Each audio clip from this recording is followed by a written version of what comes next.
Good morning, good afternoon, good evening. आप देख रहे हैं मैथमेटिक्स ज्ञान और मैं अनुपम शर्मा आपका हार्दिक स्वागत करता हूं। आज मैं आप लोगों के लिए इस फंक्शन चैप्टर का लास्ट पार्ट लेकर आया हूं। इस वीडियो में मैं आपको कंपोजिशन ऑफ फंक्शन और उससे रिलेटेड थ्योरम्स सिखाने वाला हूं। कंपोजिशन ऑफ फंक्शन की वीडियो तो YouTube पे बहुत मिल जाएंगी, लेकिन उसकी थ्योरम से रिलेटेड वीडियो YouTube पे नहीं है। सारी थ्योरम और उससे रिलेटेड वर्क को पूरी तरीके से जानने के लिए आप वीडियो को लास्ट तक जरूर देखें, साथ में अपने दोस्तों के साथ शेयर भी करें। तो समय नष्ट न करते हुए आइए शुरू करते हैं।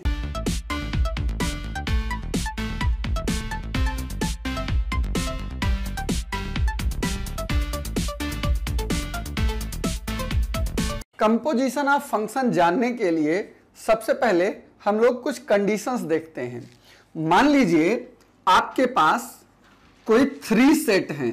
ये कोई एक सेट है A जिसके कुछ एलिमेंट हैं, ये कोई दूसरा सेट है B जिसके कुछ एलिमेंट हैं, और ये कोई तीसरा सेट है C जिसके भी कुछ एलिमेंट हैं। मेरे पास कोई फंक्शन है f और ये function is from A to B define है, यानी कि इस फंक्शन को हम ऐसे लिख सकते हैं फ्रॉम A टू B। एक कोई दूसरा फंक्शन है G जो B से C को डिफाइन है, इसको हम लिख सकते हैं function of G from B to C। इसका मीन्स क्या हुआ, अगर मैं इस फंक्शन को सॉल्व करने के लिए इसके फर्स्ट सेट से कोई एलिमेंट ले लूं, सपोज करिए मैंने x एलिमेंट ले लिया। अब इस एलिमेंट को जब मैं इस फंक्शन पे प्रोसेस करूंगा तो जो मुझे रिजल्ट मिलेगा वो fx मिलेगा। इसके बारे में हम लोग फंक्शन चैप्टर की शुरुआत की वीडियो में बहुत सारी चीजें जान चुके हैं। अब जब आगे मैं बढ़ूंगा तो इस g फंक्शन के लिए जो एलिमेंट का काम कर रहा है वो fx कर रहा है। अब मैं इस fx को इस g फंक्शन में प्रोसेस कराऊंगा तो ये मुझे मिलेगा g, और उसके x के एलिमेंट की जगह पे मुझे इस fx को रख देना होगा। तो इससे जो मुझे इस a एलिमेंट से c की वैल्यू मिली, इसी को कंपोजिशन ऑफ फंक्शन बोला जाता है। और ये कंपोजिशन ऑफ फंक्शन कैसा आया है, g ऑफ fx, और g ऑफ fx को लिखा जाता है GOF। और ये फंक्शन कहां से है, यहां पे इनपुट हो रहा है A और रिजल्ट में मुझे जो मिल रहा है वो सेट C मिल रहा है। इस चीज को आपको बहुत केयरफुली समझना है, नहीं तो जब आप फंक्शन से रिलेटेड वर्क कर रहे होगे तो बड़ी प्रॉब्लम आएगी। GOF यहां पे मैं लिख देता हूं। GOF का मीन्स होता है G ऑफ fx। इस बात को हम ऐसे लिखते हैं G और ब्रैकेट में fx। इसका डोमेन A है और रेंज C है। ये डोमेन कहां से आता है, जो फंक्शन यहां पे दिया होता है लास्ट वाला। ये अब हर बार आप ये प्रोसेस बना के नहीं सीखोगे, आप बस जैसे कंडीशन को देखोगे, उस कंडीशन में जिसका भी हम वैल्यू निकाल रहे होंगे, जिसका कंपोजिशन निकाल रहे होंगे, जैसे GOF का कंपोजिशन निकाल रहे हैं, तो F की जगह पे जो भी चीज लिखी हुई होगी उसका डोमेन आपके उसके कंपोजिशन का डोमेन माना जाएगा। और जो चीज निकाल रहे हैं, जैसे G निकाल रहे हैं, तो G का जो रेंज है वो इस फंक्शन का रेंज हो जाएगा। तो इस बात को हम डेफिनीशन के थ्रू भी पहले समझा सकते थे, लेकिन पहले यह समझाना ज्यादा जरूरी था। अब मैं डेफिनीशन लिखूंगा तो आपको इजीली समझ में आएगा। तो डेफिनीशन क्या है इसकी, let a function from A to B and G function G from B to C be any two function, ये दो अलग अलग फंक्शन है, then the composition of f and g, f से g का composition is a function GOF। इस composition को GOF बोला जाएगा एंड इसका डोमेन A और रेंज C होगा। और इसकी मीनिंग क्या है, कि GOF of x is equal to G of x। जब भी कभी मुझे ऐसा दिख जाए तो मैं उसकी जगह पे ये लिख सकता हूं, या फिर ये दिख जाए तो इसकी जगह पे मैं ये लिख सकता हूं। इसकी एक कंडीशन भी होती है। कंडीशन का मतलब मुझे कोई जरूरी नहीं है कि कोई भी फंक्शन हो, उसका कुछ भी डोमेन हो, कुछ भी रेंज हो, तो उसका कंपोजिशन बन जाएगा। डोमेन और रेंज के लिए कुछ रिस्ट्रिक्शन लगाए गए हैं, तभी कंपोजिशन पॉसिबल है। उन रिस्ट्रिक्शन को मैं यहां पे नोट में लिख दे रहा हूं। पहला रिस्ट्रिक्शन है कि कैसे मैं पता करूंगा कि GOF, भाई मैं फंक्शन को जब कंबाइन कर रहा हूं तो कोई जरूरी थोड़ी कि F से G कंबाइंड हो, G से F भी कंबाइंड हो सकता है, या तो जब F से G कंबाइंड होगा तब तो GOF हो गया। लेकिन अगर G से F कंबाइंड हो रहा है तो फिर उसको हम FOG लिखेंगे। तो इसमें से क्या होगा इस बात को भी जानना जरूरी है। A function GOF from A to C exists if the range of F is subset or equal to domain of G। जब तक ये कंडीशन नहीं होगी तब तक GOF एग्जिस्ट नहीं करेगा, यानी उसकी वैल्यू नहीं निकल पाएगी। और दूसरी कंडीशन हमारे पास है FOG। अब FOG की मैं बात करूंगा तो ये फंक्शन तुरंत चेंज हो जाएगा और ये आ जाएगा C to A। Exits if the range of G is subset or equal to domain of F। Domain और रेंज से रिलेटेड वीडियो, क्या होता है डोमेन, क्या होता है रेंज, पीछे हम बना चुके हैं। आप प्लेलिस्ट में जा करके इससे संबंधित वीडियो देख सकते हैं। तो जब भी आपसे कुछ भी पूछा जाए, चाहे GOF निकालना हो या FOG निकालना हो, सबसे पहले यह पता करना जरूरी होता है कि क्या वो एग्जिस्ट करेगा। अगर पॉसिबल है तभी हम उसको सॉल्व करेंगे, अदरवाइज हम उसको नहीं निकालेंगे। कई बार ये पूछ भी लेता है कि चेक वीदर, तो चेक वीदर में आपको खुद सोचना पड़ेगा कि वो है या नहीं है। इस बात को हम एक एग्जाम्पल से देखते हैं। ये आपके सामने एक क्वेश्चन लिखा हुआ है, if a function f from R to R, यानी उसकी डोमेन भी रियल नंबर है और रेंज भी रियल नंबर है, defined by fx is equal to x square and another function g from R to R, यहां भी उसकी डोमेन और रेंज दोनों रियल नंबर हैं, defined by gx is equal to 2x plus 1, then find the GOF and FOG if exist. यानी हमें पहले पता करना पड़ेगा कि दोनों में से कौन एग्जिस्ट करेगा या दोनों एग्जिस्ट करेंगे, फिर इनको फाइंड करना है। जब ये पता चल जाए तो also show that FOG is not equal to GOF, फिर ये भी शो करना है कि FOG और GOF इक्वल हैं या नहीं है। तो इसको लगाने का तरीका क्या है, सबसे पहले हम इसकी एग्जिस्टेंस चेक करेंगे कि ये एग्जिस्ट करेगा या नहीं करेगा। मैंने अभी अभी नोट में लिखाया था कि कैसे हम इसको पता करते हैं। तो सबसे पहला काम है मुझे FOG को चेक करना है। तो FOG के लिए मुझे F की रेंज और G की डोमेन सबसेट बनाना चाहिए। F की रेंज रियल नंबर है और G की डोमेन भी रियल नंबर है और दोनों इक्वल हैं, तो हम इसको कह सकते हैं कि subset and equal to, because range of F is subset और equal to domain of G, hence GOF exists। यही काम दूसरे के लिए, जब हम FOG की बात करेंगे तो FOG में फिर रेंज ऑफ G देखना पड़ेगा। G की रेंज R है और F की डोमेन भी R है, तो इसका मतलब हो गया and range of G subset और equal to domain of F, hence FOG exist, यानी कि दोनों एग्जिस्ट कर रहे हैं। तो अब इनको फाइंड करते हैं। तो सबसे पहले हम बात करेंगे GOF। GOF X को हम क्या लिख सकते हैं, अभी हम लोगों ने सीखा था जी ऑफ एफ एक्स। इसका मतलब क्या हुआ, एफ एक्स की वैल्यू हमको पता है एक्स स्क्वायर, तो अगर इसमें एक्स स्क्वायर पुट कर दिया जाए तो ये बन जाता है जी एक्स स्क्वायर। अब जी एक्स स्क्वायर का मतलब जी एक्स में मुझे एक्स की जगह पे एक्स स्क्वायर पुट करना है, तो रिजल्ट में मुझे क्या मिलेगा 2x स्क्वायर प्लस 1, और यही हमारा आंसर हो गया, ये मुझे मिल गया GOF। अब FOG निकालते हैं, तो FOG का फंडा क्या है, इसको हम लिख सकते हैं f ऑफ gx।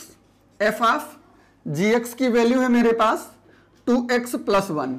अब fx में x की जगह पे मुझे 2x प्लस 1 रख देना है, तो इस पे स्क्वायर लगा है, तो ये बन जाएगा 2x प्लस 1 स्क्वायर, और ये हमारा आंसर हो गया। तो ये दोनों चीजें हमें पता चल गई, GOF एंड FOG। अब मुझे शो करना है कि ये दोनों इक्वल नहीं है। आप खुद देख लीजिए, ये 2x स्क्वायर प्लस 1 है और ये 2x प्लस 1 का होल स्क्वायर है, कभी इक्वल नहीं हो सकते, क्योंकि इसका मैं होल स्क्वायर ओपन करूंगा तो a plus b whole of square के फार्मूले पर ये सॉल्व होगा, तो ऑब्वियस है कि उसके अलावा ही कुछ आंसर आएगा। तो मैं लिख दूंगा it is clear that FOG is not equal to GOF, और यही कंडीशन हमें शो करनी थी। तो यह तरीका है, इसका यूज आप लोग जिस समय डिफरेंशिएशन पढ़ना शुरू करते हो, तो क्लास 12th में डिफरेंशिएशन की जो स्टार्टिंग है वो कंपोजिशन से ही स्टार्ट होता है। जैसे ही पहला चैप्टर मिलेगा, शुरुआत ही आपका पहला चैप्टर कंपोजिशन ऑफ फंक्शन से स्टार्ट होता है। तो कंपोजिशन ऑफ फंक्शन यहां पे आपको जानना बहुत जरूरी है। चलिए अगले टॉपिक की तरफ चलते हैं। ये एक एग्जांपल और है कि let a function f from 2 3 4 5 to 3 4 5 9 and another function g from 3 4 5 9 and 7 11 15 B functions define है, f2 की वैल्यू 3 है, f3 4 है, f4 f5 इक्वल है और 5 है, f3 g3 g4 इक्वल है, ये 7 है, एंड g5 g9 इक्वल है और ये 11 है। आपको फाइंड करना है GOF। ये आपके एनसीईआरटी का क्वेश्चन है जिसमें जो एग्जाम्पल में दिया हुआ है। तो GOF फाइंड करने के लिए सबसे पहले मुझे उसकी एग्जिस्टेंस चाहिए कि क्या GOF है या नहीं। तो कैसे एग्जिस्टेंस पता करेंगे, मुझे f की रेंज चाहिए, बिकॉज रेंज ऑफ f। अब f की रेंज क्या है हमारे पास 3 4 5 9 and domain of g function का डोमेन क्या है 3 4 5 9। दोनों सेम आ रही हैं, तो दोनों सेम का मतलब क्या हो गया, therefore range of f is subset और equal to domain of g, hence GOF exist. तो GOF एग्जिस्ट करेगा तो इसके लिए डोमेन और रेंज क्या होगा, तो GOF जब एग्जिस्ट करेगा तो इसकी डोमेन फंक्शन की डोमेन होती है, यानी कि f की 2 3 4 5 और रेंज इसकी जो g की रेंज होगी, तो g की रेंज है मेरे पास 7 11 और 15, यानी कि फंक्शन का डोमेन ये होगा और रेंज ये होगा, यानी a से c। आपको अभी अभी मैंने कराया था, तो यहां पे a की वैल्यू ये दी हुई है और c की वैल्यू 7 11 15 दी हुई है। आपको पता है because GOFX is equal to होता है g ऑफ fx।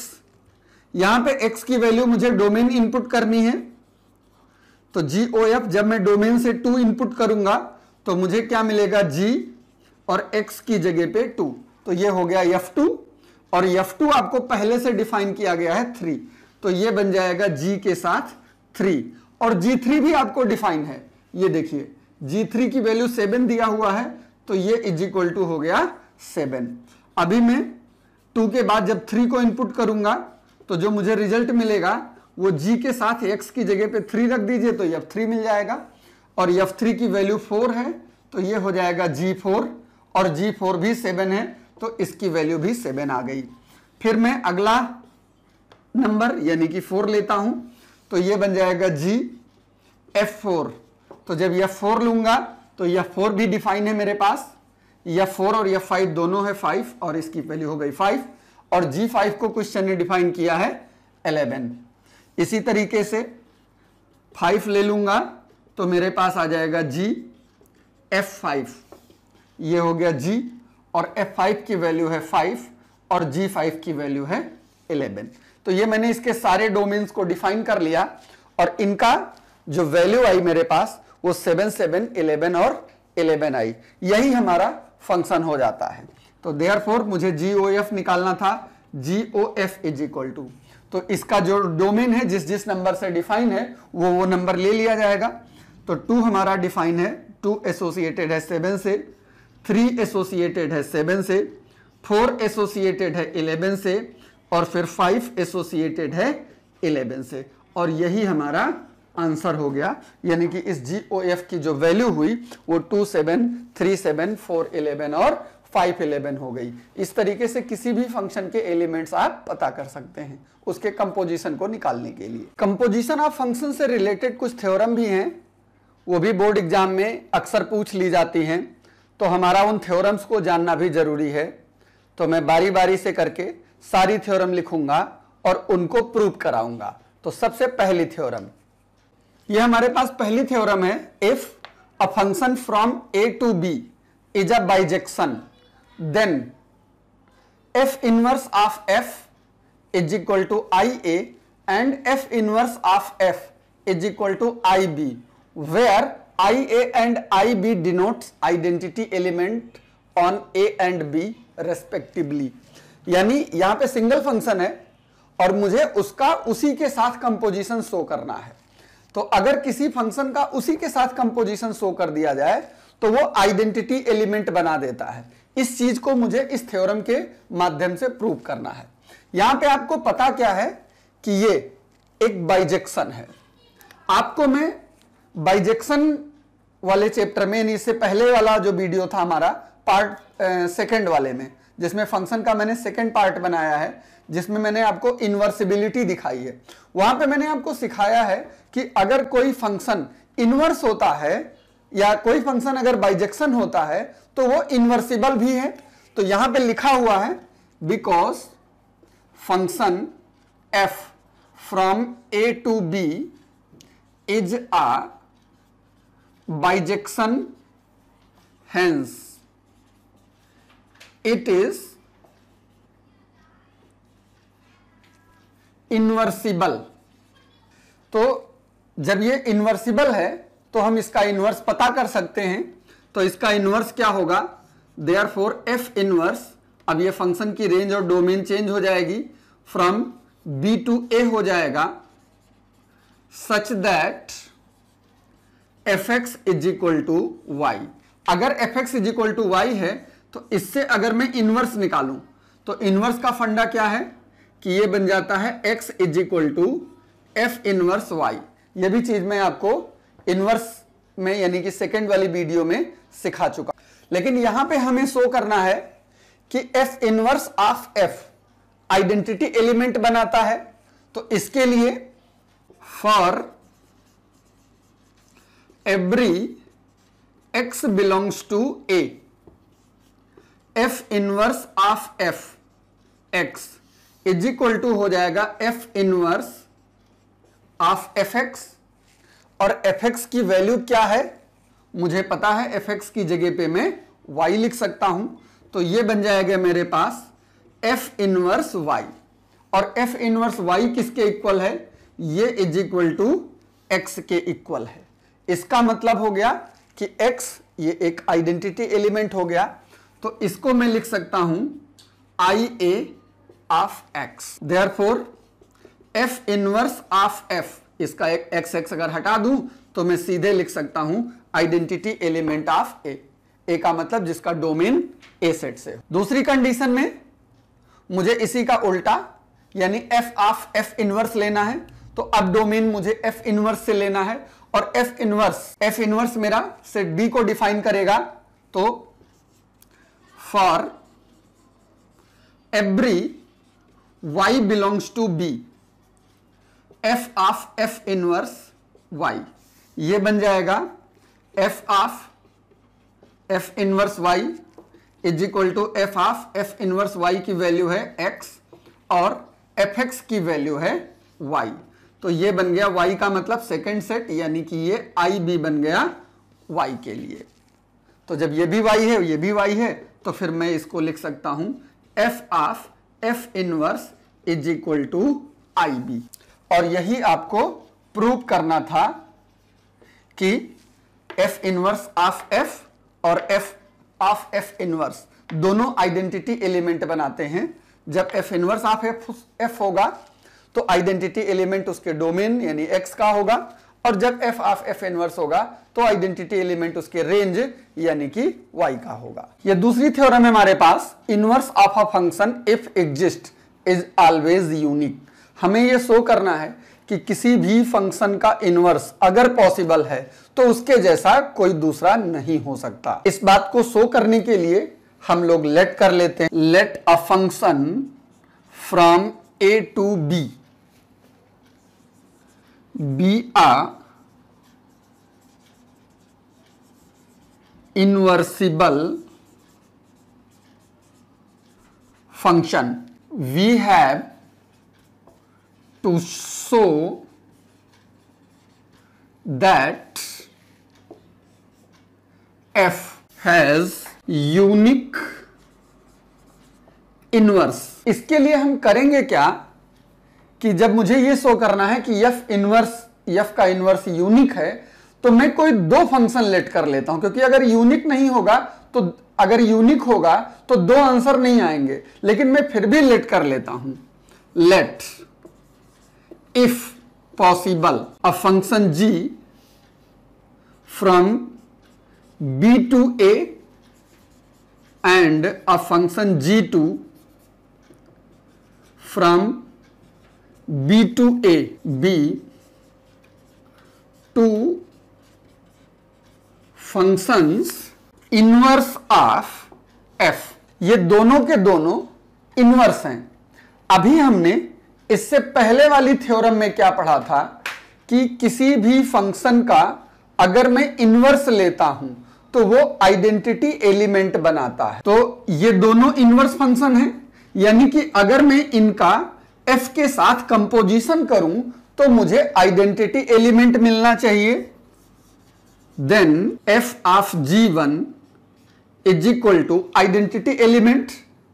यहां पे जो डोमेन है वो g1 की g फंक्शन की है और g फंक्शन की डोमेन हमारे पास b है, तो ये identity element of b set b मिलेगा।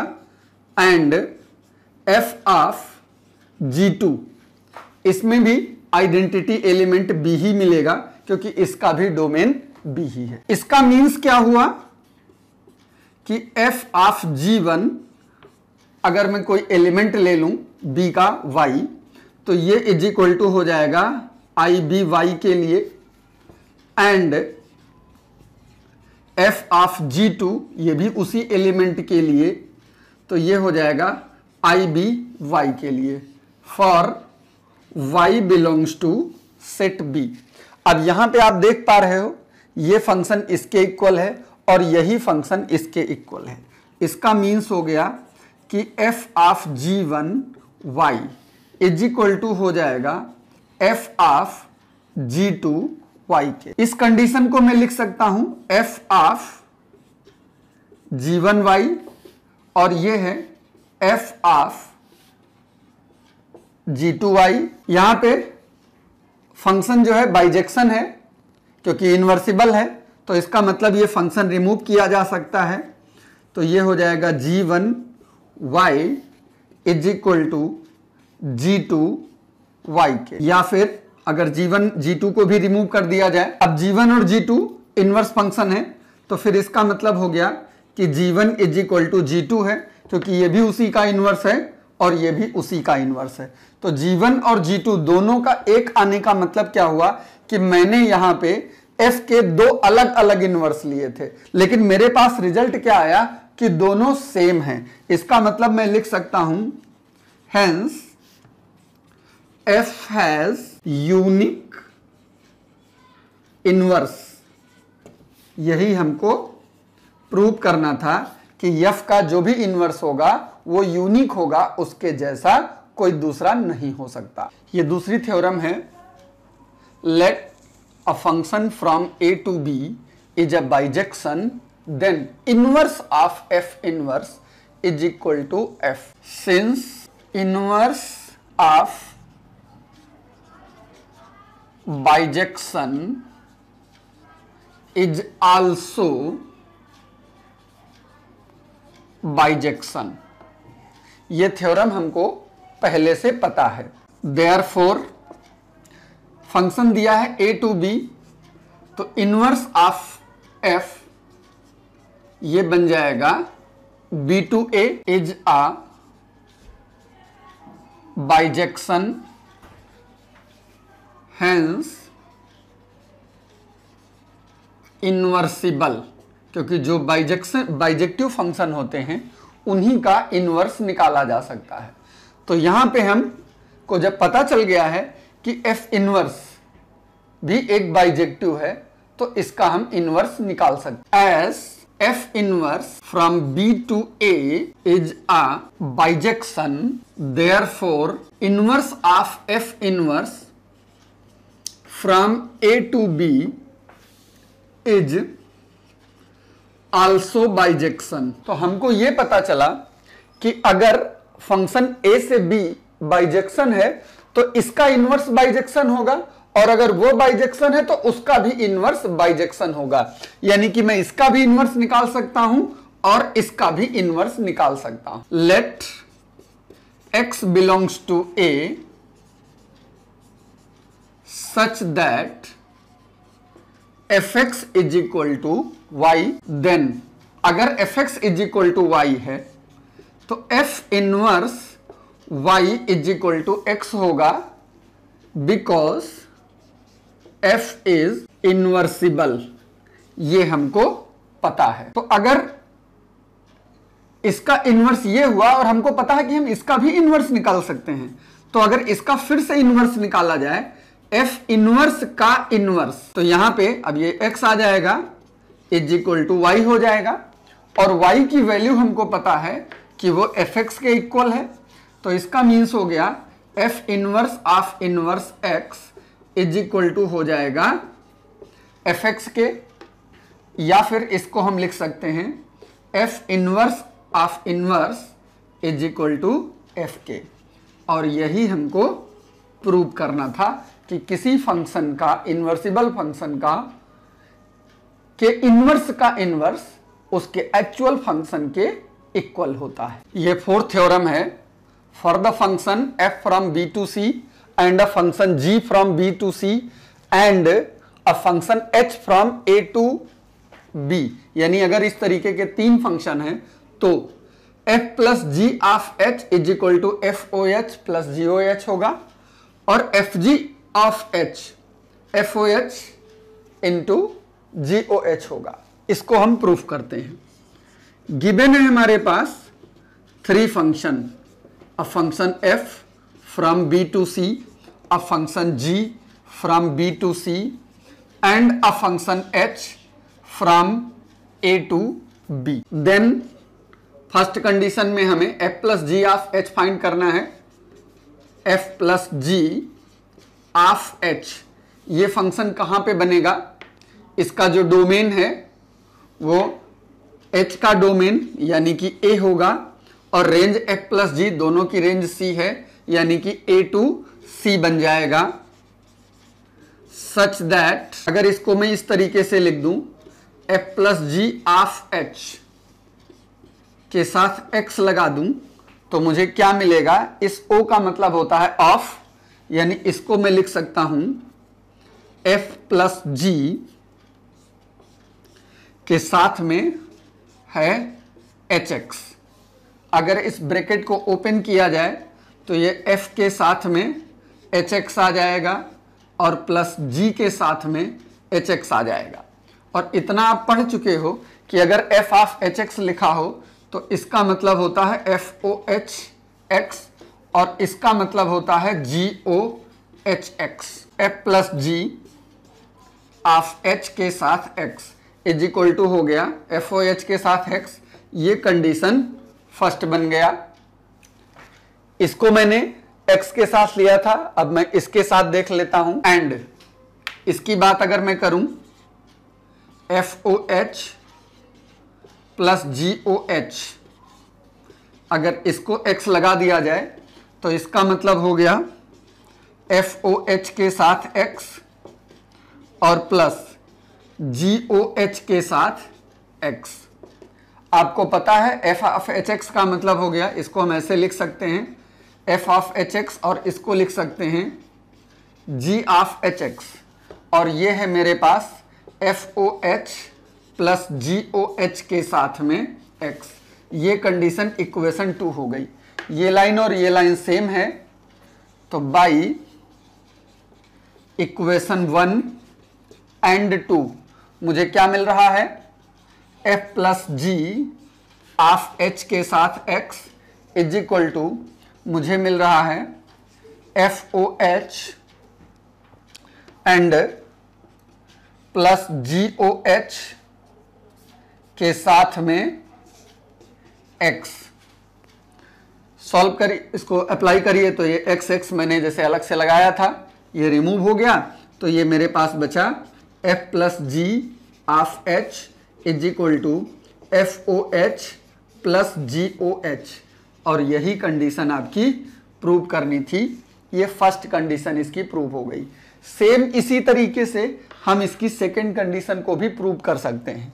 बस जहां पे ये प्लस था वहां पे मल्टीप्लाई आ जाएगा और ये मल्टीप्लाई पर भी ब्रेक हो जाएगा। इसको आप लोग खुद कर सकते हैं। तो सेम इसी तरीके से इसकी सेकंड कंडीशन को भी आप प्रूव कर लीजिएगा। एक ये थ्योरम है कि if a function f from a to b and another function g from b to c are 1 1 and onto, अगर ये दोनों फंक्शन अलग अलग 1 1 भी हैं ऑन टू भी हैं, देन हमें प्रूव करना है कि इनका कंपोजिशन यानी कि GOF from a to c is also 1 1 and on to.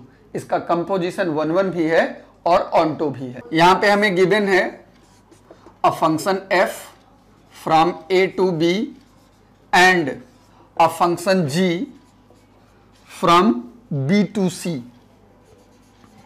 are 1 1. We have to show GOF from a to c is 1 1. 1 1 को प्रूव करने का तरीका मैं आपको कई बार सिखा चुका हूं पीछे के वीडियोस में।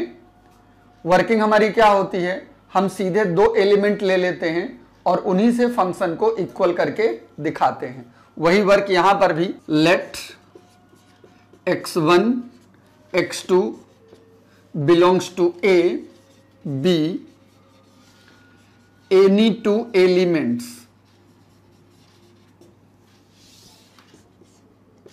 देन, चूंकि मैं 1 1 दिखाने जा रहा हूं तो GOF के साथ x1 इज इक्वल टू होगा GOF के साथ x2। GOF का मीन्स होता है G ऑफ fx1 और ये हो जाएगा G ऑफ fx2, या फिर इसको मैं लिख सकता हूं fx1 is equal to fx2। Reason because G from B to C is 1 1। तो अगर 1 1 है वो इक्वल हो गया, कैंसिल हो जाएगा। इसका मीन्स हो गया कि x1 is equal to x2 हो गया। रीजन यहां पर भी है बिकॉज f इज 1 1। तो जब x1 और x2 भी इक्वल आ गया तो इसका मतलब क्या हुआ, hence GOF from A to C is 1 1। ये एक कंडीशन प्रूव हो गई। अब हमको ऑन टू के लिए जाना है। ऑन टू का फंडा क्या है, हमको कोई दूसरा एलिमेंट लेट करना होगा, वो भी सिंगल। ऑन टू के लिए लेट कर लेते हैं let x belongs to A, y belongs to B and z belongs to C be any elements since z belongs to C and function g is onto, therefore there exists y belongs to B such that gy is equal to z. Since y belongs to B and f is onto, therefore there exists x belongs to A such that fx is equal to y. ये तो सब हमारे पास given condition से निकल कर आया हुआ है। हमको GOF के लिए प्रूफ करना है। Then GOF of x is equal to होगा G ऑफ fx। ये इज इक्वल टू fx को हमने ले रखा है कि ये y के इक्वल है, तो ये gy हो गया, और gy किसके इक्वल है? ये z के इक्वल है। तो हमने क्या देखा कि GOF of x is equal to z आ गया, और ये कंडीशन तभी आती है जब वो ऑन टू हो। तो मैं लिख सकता हूं hence GOF is onto, और यही हमको प्रूव करना था कि अगर दो फंक्शन हो तो उनका कंपोजिशन, अगर दो फंक्शन 1 1 और ऑन टू हो तो उनका कंपोजिशन भी 1 1 और ऑन टू होता है। वीडियो बहुत लंबी हो रही है और आपकी थ्योरम ऑलमोस्ट एंड हो चुकी हैं। कुछ और भी अलग अलग किताबों में अलग अलग थ्योरम दी गई हैं, लेकिन उन सारी थ्योरम को जितनी कंडीशंस मैंने आपको बता दी हैं इनका यूज करके प्रूव किया जा सकता है, और वो इतनी ज्यादा इंपॉर्टेंट भी नहीं है, इसलिए मैं उनको अपने इस वीडियो में शामिल नहीं कर रहा हूं। आज की वीडियो मैं यहीं पे समाप्त कर रहा हूं। इस चैप्टर में मैं अभी आपको 2 वीडियो और दूंगा। अब अगली वीडियो में पूरे फंक्शन का सॉल्यूशन दूंगा, और उसके बाद एक और वीडियो दूंगा। उस वीडियो में रिलेशन और फंक्शन से जितने इंपॉर्टेंट क्वेश्चन यानी एक्सपेक्टेड क्वेश्चन हैं जो बोर्ड परीक्षाओं में आ सकते हैं उनको देने का प्रयास करूंगा। उम्मीद है आपको वीडियो पसंद आई होगी, और अगर पसंद आई है तो लाइक करना ना भूलिए, साथ में अपने दोस्तों के साथ वीडियो को शेयर जरूर करिए। तो आज की वीडियो यहीं समाप्त करते हैं, तब तक के लिए नमस्कार।